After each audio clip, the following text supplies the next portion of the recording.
I'm Mark Hunter, the Sales Hunter, and you found the Sales Hunter podcast. And today we're talking about time secrets of highly productive people. What is it about time? We never seem to have enough time to get done what we need to get done. Why is it there are others who just seem to get so much more done than we do? What's their secret? How do they do it? You see, time management is not about how you use your time. No, time management is about the results you get from how you use your time. And with that, let's get into the Sales Hunter podcast. You're listening to the Sales Hunter podcast with Mark Hunter, where the focus is to help you as a sales leader sell with confidence and integrity. And now here's your host. I want to say welcome, and we're excited to say we've been ranked as the top new sales podcast in 2022 by iTunes. Hey, if your company's not had me come speak at your sales kickoff meeting, you need to reach out right now because let's get it scheduled. Let's get it on the calendar. Okay, today's show, what are we talking about? We're talking about secrets of highly productive people when it comes to time management. You see, time management is not about how you use your time. Time management is about the results you get from your time. You see, it comes down to one very simple thing. Yes, one simple thing, and that is staying focused on your goals. We all say that we do that, but take a look at your calendar. Take a look at how you spent your time last week. I'll challenge you to track how you use your day, the amount of the day that is spent specifically focused on your goals, and the percent that's focused on everything else. To keep this simple, we'll call this the difference between shallow work and deep work. Deep work is when you're 100% focused against your goals. Shallow work is when you're doing everything else, from checking social media, reading emails, updating reports, attending meetings, heck, even listening to this podcast. Okay, I get it. That's some of the things I just mentioned, hopefully including listening to this podcast, can be considered deep work. You see, when you're actively exchanging emails with a prospect or client and doing the research, answer their questions, and yes, that's deep work. But again, push yourself to ask yourself, how much time do you really spend doing that? I'm going to give you a couple of quick strategies you can use. And yes, these are used by the top performers who I get to coach. The top performing salespeople I've been able to come alongside and watch. Okay, first, they never start the day without first reviewing their goals. It might be their quarterly number, it might be their personal goals, but they're reviewing them. Oh, wait a minute. You say, wait a minute, I know what my goals are. I know. Yeah, but hold it. There's something magical about literally reviewing them, looking at them on a piece of paper, looking at them on your computer, however it is, and reviewing them, and then asking yourself, what will you do today to move yourself closer to achieving them? Second, these top performers then ensure time is blocked on their calendar to do it.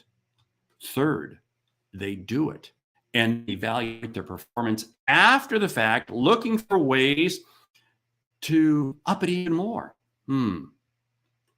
Second, they set their day to achieve a big win before 10 a.m. I used to call this the pizza rule. In my book, Money for Sales, I called it the pizza rule. But since then, I've changed it to the 10 a.m. rule. Pizza rule. It goes back to the movie Tommy Boy. If you haven't seen it, you need to watch it. But here's the deal.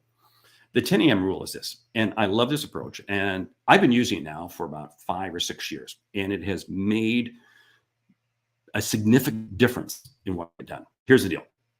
You want to accomplish something significant by 10 a.m. each day. All the top performers I get to work with do this. They employ this. For some, that may be at 9 a.m., it may be at 8 a.m. But by 10 a.m., you want to accomplish something significant for this very simple reason. This way, then the day has been successful. What happens is if something falls apart, they've still had a successful day. More times than not, they've accomplished something significant by 10 a.m. And then as a result, they're jazzed and they're pumped to get even more done. And it's amazing how much more success there. I had it happen this morning. I had several very critical phone calls, one this morning at 8, one this morning at 9. I had to prepare for both of them. But by the time 10 a.m. rolled around, I had already had a significant day. Third thing, block your calendar, not with the meetings, but scheduling time to work on your big goals. This is time that is 100% focused. No distractions. You're dialed in. This is the deep thinking. See, here's the too many times people say, well, I'll get to that this afternoon, but then they allow email and everything else to cut into their day. No, wrong. When you have time blocked for your big thing, you get it done. I remember early on in my career, I allowed activities to drive my day, and I was not nearly as productive as I am today. Today, my goals drive my day, and I'm able to accomplish significantly more. Fourth, I do want you to schedule time for shallow work. Yeah, you can schedule time for shallow, checking emails, updating reports, etc. Key is not to let it encroach into other parts of the day. Email is not a speed game to see how quickly you can respond to the email that came in. No. Ultra performers are never the fastest ones to respond. They're really not. They respond, but when it works for them. Fine, if an email comes in during their email period, they'll respond to it quickly. If it comes in during their deep thinking, during their deep work time, no. They're focused on it. And here's the deal. Don't say that you can't do that because you're in sales and that you can't wait.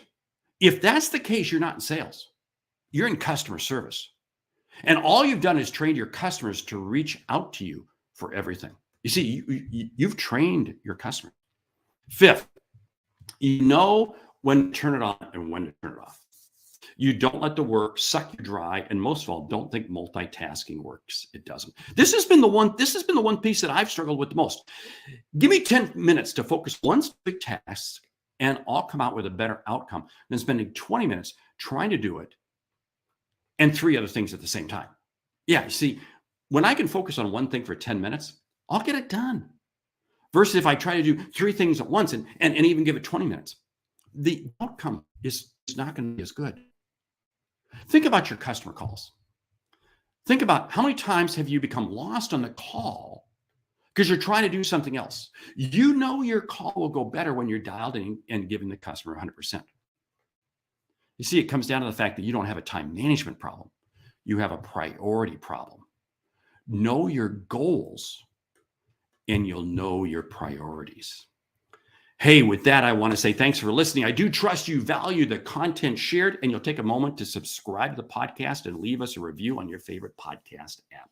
Each week, you get 2 shows. One, a short sales insight for me, and the second, an interview with a sales expert. The Sales Hunter Podcast, your answer to cutting-edge insights. I'm Mark Hunter. Thank you for listening.